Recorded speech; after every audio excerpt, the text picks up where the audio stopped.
रही बात इसकी कि उद्घाटन राष्ट्रपति करें या प्रधानमंत्री, मैं इतना ज़रूर कहना चाहूँगा कि अगर द्रौपदी मुर्मू हाईकोर्ट का उद्घाटन कर सकती हैं तो संसद का भी कर सकती हैं।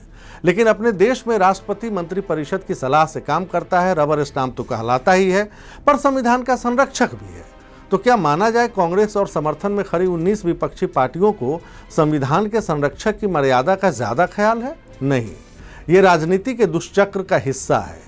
कांग्रेस के साथ नीतीश कुमार और अरविंद केजरीवाल अभी कोई ऐसा मौका नहीं छोड़ रहे जहां मोदी के खिलाफ विपक्षी एकता का लिटमस टेस्ट हो जाए। ये वही है। ताज़ा मुहिम केजरीवाल की चल रही है। मोदी सरकार ने अध्यादेश जारी कर सर्विसेज पर कंट्रोल का अंतिम अधिकार फिर से उपराज्यपाल को दे दिया है। अब इस अध्यादेश को कानून में बदलने के लिए संसद में पेश किया जाएगा। नंबर गेम में राज्यसभा में सरकार की हार हो सकती है। तो केजरीवाल ये चेक करने चले हैं कि सभी विपक्षी दल उनके सपोर्ट में हैं या नहीं है। अब उससे पहले 28 मई की तारीख आ गई तो केजरीवाल ने भी कह दिया है कि वो कांग्रेस के बैकआउट के पीछे है, मतलब उस पर मुहर लगा दी है। उधर शिवसेना देखिए, जो वीर सावरकर के नाम पर तो विरोध कर ही नहीं सकती, लेकिन संजय राउत ने पीएम से उद्घाटन करने को मुद्दा बनाकर तय कर दिया है कि वो भी इस मामले में कांग्रेस के साथ है। तो इंटरेस्टिंग पॉलिटिक्स नई संसद या लोकतंत्र के मंदिर पे चल रही है। अगर राष्ट्रपति पद की मर्यादा से इतना प्यार होता तो द्रौपदी मुर्मू के चुनाव के समय जो हुआ वो आप नहीं देखते।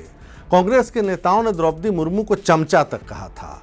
एक नेता ने बुरी फिलॉसफी का नेतृत्व करने वाला बता दिया था।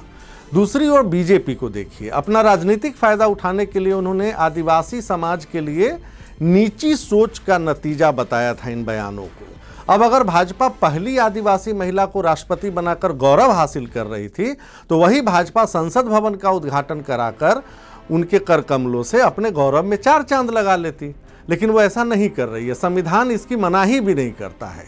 तो संविधान कहता क्या है ये तो लिख कर ले लीजिए कि संविधान में संसद का उद्घाटन कौन करेगा इसका जिक्र नहीं है। बनाने वालों ने ये सोचा भी नहीं होगा कि गुलामी की सारी निशानियां तोड़कर मोदी नई संसद भी बना देंगे। फिर भी संविधान में कई प्रावधान हैं जिनसे पीएम और राष्ट्रपति की भूमिका का अंदाजा लगता है। ये मैं आपको ग्राफिक्स के जरिए समझाता हूं। आर्टिकल 79, देश के लिए एक संसद होगी जिसका हिस्सा राष्ट्रपति और दोनों सदन होंगे, यानी लोकसभा और राज्यसभा। ध्यान रहे कि इस अनुच्छेद में प्रधानमंत्री का उल्लेख कहीं नहीं है।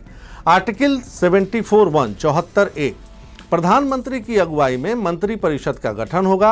राष्ट्रपति मंत्रिपरिषद की सलाह और सहयोग के मुताबिक अपने कामों का निपटारा करेंगे, यानी जो भी प्रधानमंत्री कहेंगे कैबिनेट की मीटिंग के बाद।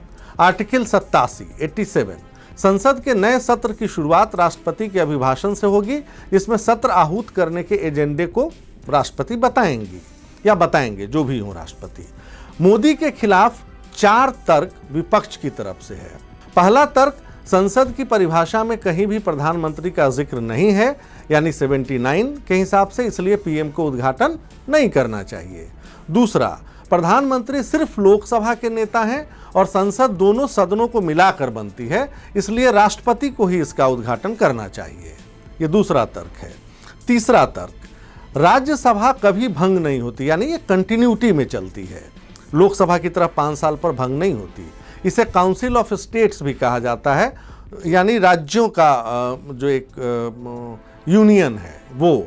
इसलिए राष्ट्रपति के बाद उपराष्ट्रपति का नैतिक दायित्व बनता है, क्योंकि वो राज्यसभा के अध्यक्ष होते हैं, तो वो इसका उद्घाटन कर सकते हैं। चौथा, देश का पहला नागरिक राष्ट्रपति होता है, यह हमने शुरू से पढ़ा है। इस नाते भी मोदी को उद्घाटन नहीं करना चाहिए और राष्ट्रपति को मौका देना चाहिए। लेकिन मोदी की पार्टी ने इन तमाम दलीलों को खारिज कर दिया है। तो इंतज़ार कीजिए 28 मई का और देखिए कितनी कुर्सियां आपको खाली दिखाई देती हैं। तब तक के लिए नमस्कार।